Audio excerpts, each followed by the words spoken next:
because people actually their yards and they try to. All right, so the better the water flows. So see that, I don't know if beaver or whatever put all that brush there, build for decades. That's bull. I never really go over here. And seedlings being sprayed with their poison, but after the grapes did, they would spray them again to help dry them out quicker. And also, obviously, if there were any bugs on the oats, and then this stuff goes to a processing plant and ourselves, and we wonder why the rate of cancer it's an epidemic. No one is using the word epidemic with the word cancer, and they should be. I remember not knowing anyone personally that had died of cancer. I knew one person, and I will call her Mrs. K. Sweetest lady ever. I wasn't really an outcast in school, but kind of, because I was the first person of any color to go to two of the schools that and so luckily I was very young when I went to those schools. And the reason I was lucky I was young is because younger kids who are in elementary and middle school, especially elementary, hate is taught, and saying evil, nasty things to people is really a learned behavior. And when we were young, we played together. When we got to middle school, they knew who I was, so they were used to me. And I have my brothers and my sister, so each year, because we're all a year apart in age, one of us was going to be going to those schools. So I sort of opened the door, and then of course my siblings came in right behind me, so they knew who we were. We lived in their it's our neighborhood too, but we lived in the neighborhood. We went to the same grocery stores, parks, libraries, etc., movie theaters. So we became friends. Color didn't matter. But then I noticed when I was in like 7th or 8th grade, when some of the young, sassier kids would want to start dating or noticing boys and girls, that's when their parents would, teach them, I guess, the lesson of hate that we don't know, like what that lesson is, because we're not white. So we don't know what's taught in those households, but I do know was taught in my household as a brown person, and I did not agree with it because it was also a hateful message, because my father was deathly afraid that his daughters might, marry outside of their race. And lo and behold, I dated several people that were definitely far outside of my race, and they were just as human and as color. Really, believe me, it doesn't matter. It really doesn't. The only time it matters is when you make it matter.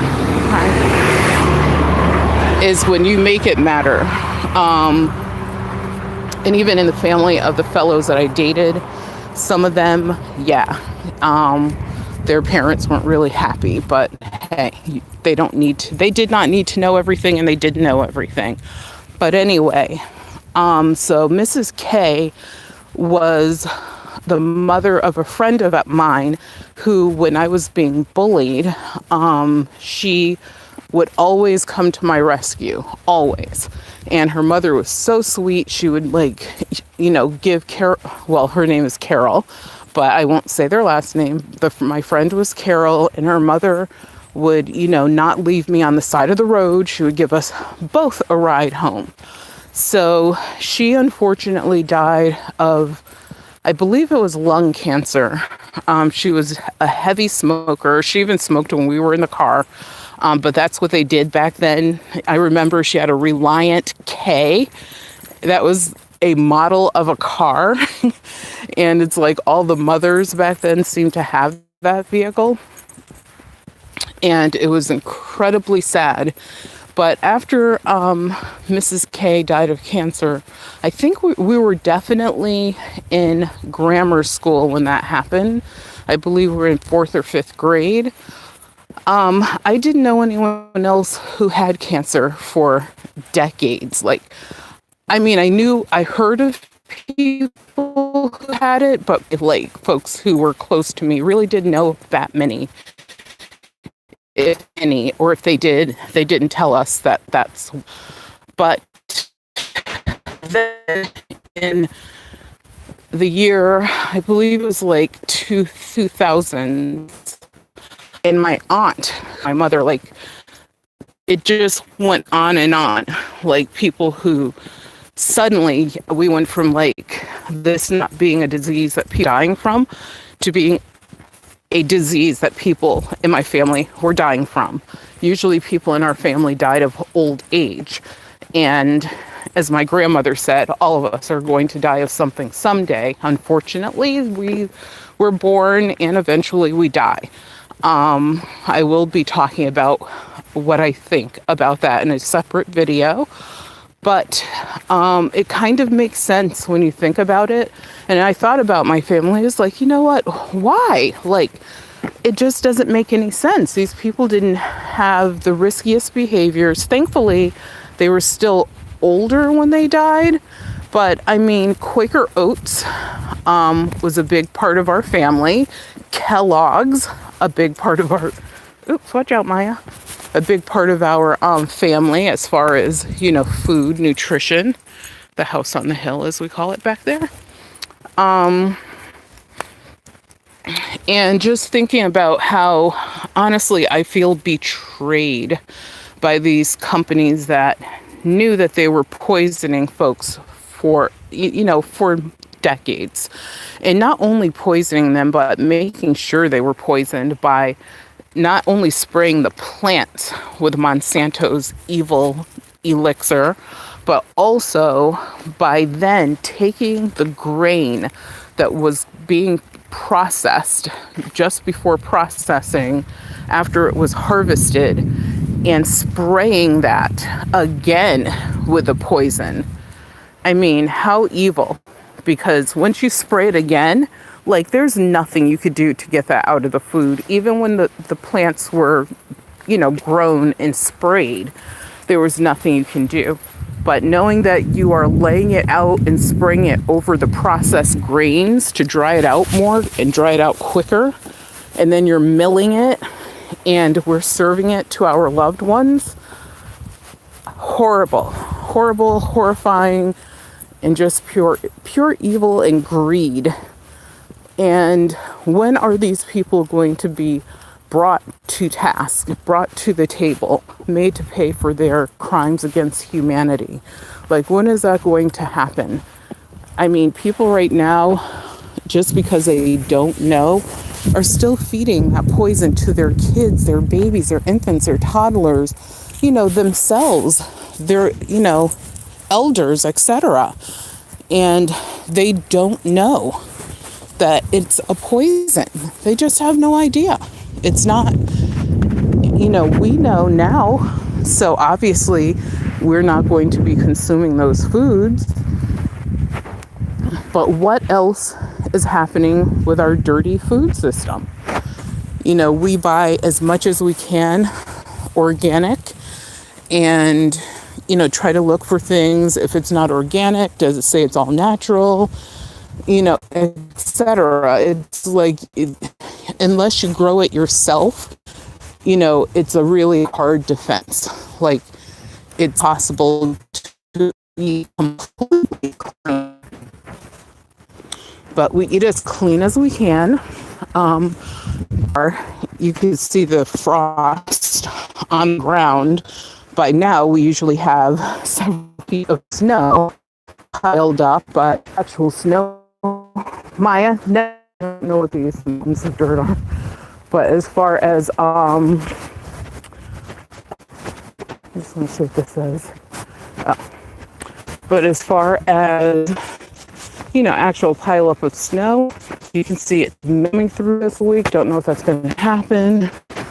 And, going back to what I was saying about Monsanto, when will, I hate to say, are horrible at governing themselves. Horse over here, but it's probably in the barn because it's really cold. So unfortunately, we can't even depend upon, obviously, a government to police us, but each one of us can police ourselves. Do things that are less taxing on our system. Start like a community type group where you share extra vegetables that you've harvested. If you know of someone who has, a natural poultry product, etc., then, tap into that. See, these people cut down all these trees over here. That's one of the things when we built our house, we've built 2 homes, we always took into account nature. Then I feel kind of bad. We built 2 homes, but what are you going to do? I mean, like I said, we tried.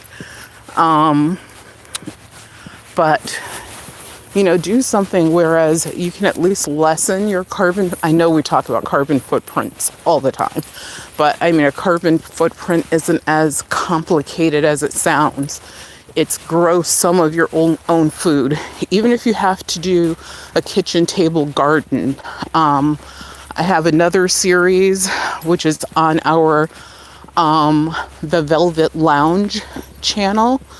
That is the Velvet Lounge channel, where some of our earlier videos are about like gardening from kitchen scraps on your kitchen table.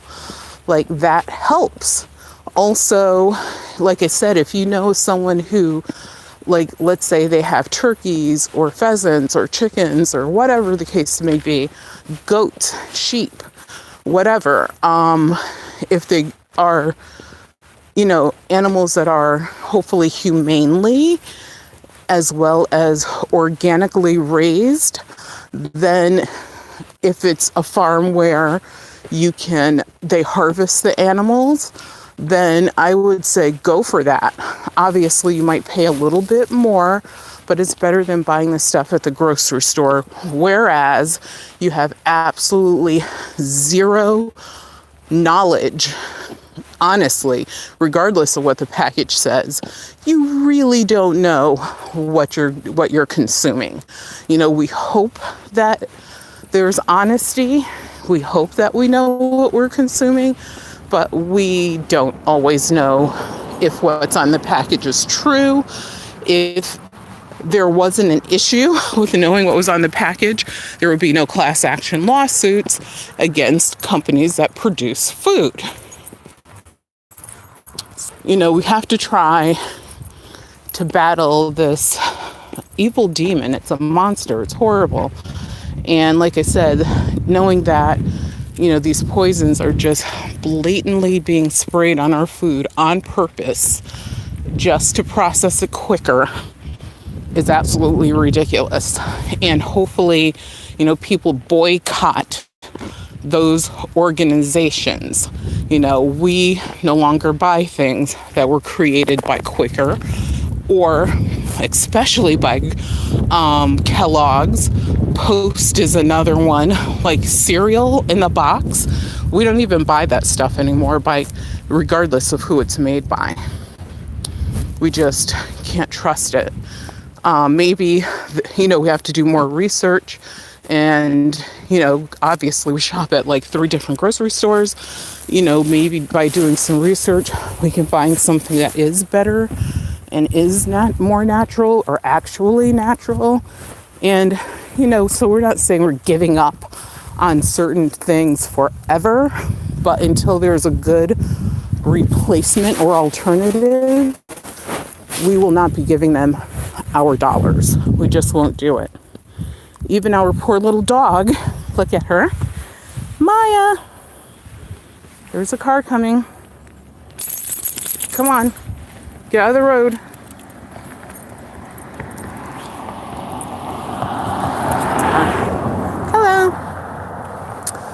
Get off their grass because I think they spray it with chemicals. Yeah, even our lawn care, what we do is we do natural lawn care.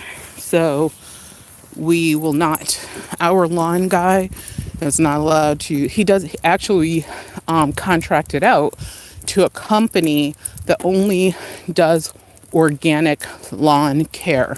They will take our clippings and they will get folded back into the soil. They will compost for us.